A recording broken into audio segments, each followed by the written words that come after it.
আজকে আমি একটি গল্প বলবো। তার নাম হলো লুকোনো সোনা। এক গ্রামে একটা চাষি ছিল।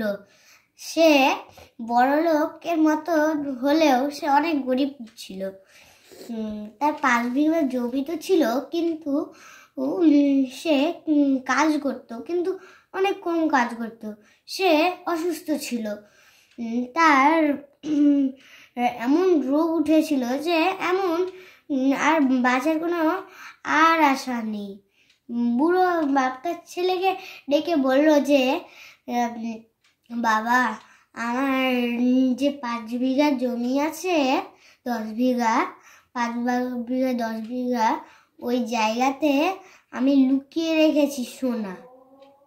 তো ওই সোনাগুলো তুমি খুঁড়বা আর নিয়ে নিবা। এই বলে চিরকালের জন্য বুড়ো মারা গেল। বুড়ো বাপ এই কথাটা বলার পরে যে তার বাবা মারা গেল, তার বাবার জন্য খারাপ লাগলো না, যে আমার বাবা এত কষ্ট করে গেছে, অথচ আমি কোনো কাজ করলাম না আর বাবার জন্য। যে বাবা দেখো, আমি এই কাজ করেছি, ওই কাজ করেছি, আমি নিজেই অচল হয়ে গেলাম। এইটুকু ভাবলো না নিজের মনে।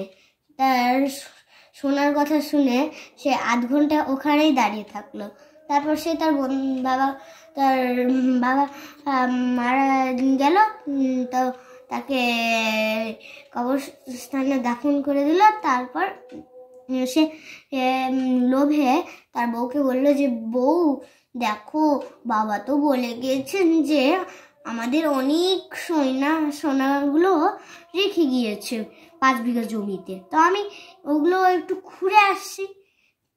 ছেলের বউ ছিল খুব বুদ্ধিমতী, বলল যে খুঁড়বে, কিন্তু ভালো করে খুঁড়বে। এ বলে আর কথা না বাড়িয়ে, যাও এবার তুমি নিজের কাজ করো গা। তো ছেলের মাঠে 10 বিঘার মধ্যে 3 বিঘা মাটি ঘুরে দেখলো, কিছু পেল না। তারপর বাড়িতে এসে বউকে রাগ দেখিয়ে বলছে যে, তুমি বেশি বেশি বলো শুধু। বাবা বলে তো গিয়েছে যে সোনা পোতা আছে, কিন্তু কোথায় পোতা আছে সেটা তো বলেনি। 10 বিঘার মধ্যে কোন জায়গায় রেখেছে তা তো আমরা জানি না। 10 বিঘা কত বড় মাঠের মতো। এই কথাটা বলার পরে ছেলে বউ বলল যে, তুমি তো এইটুকুটা তো কাজ করছো, একটা কি আমার রান্না করতে সাহায্য করছো? নিজে তো সবসময় শুধু ঘুমিয়েই থাকো, হেলান দিয়েই থাকো, নিজের রাজ্য চালাও মনে হচ্ছে। নিজে কি রাজা নাকি? আমার একটু সাহায্য করো তো, যাও মাটি খোঁড়ো। যদি বাবা সত্যি বলে থাকে তাহলে একবার দেখে নাও না, যাও মাটি খুঁড়ে দেখে নাও, কিন্তু ভালো করে খুঁড়বে, এসে তোমার জন্য অনেক ভালো ভালো রান্না করব। এই কথাটা বলার পরে ছেলে চাষ করতে চলে গেল।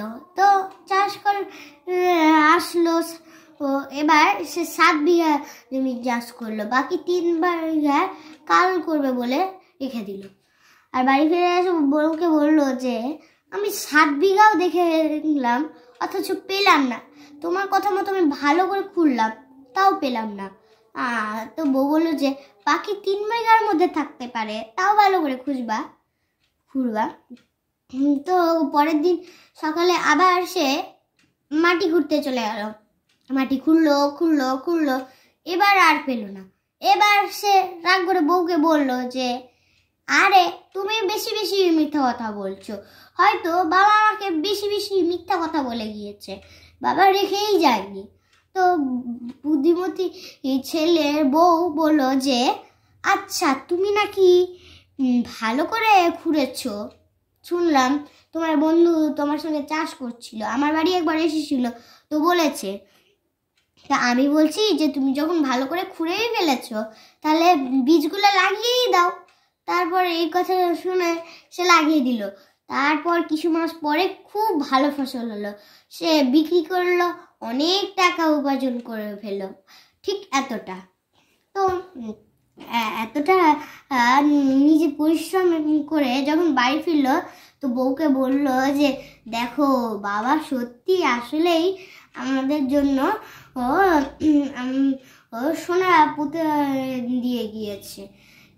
আমি দেখলাম যে সর্ষের বাগানটা এমন মনে হচ্ছে যে সর্ষের বাগানটা আসলে একটা সোনার মতো।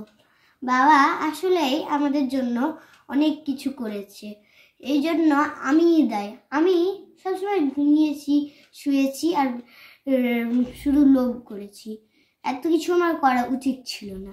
এই গল্পটা থেকে নীতিটা হলো অতি লোভে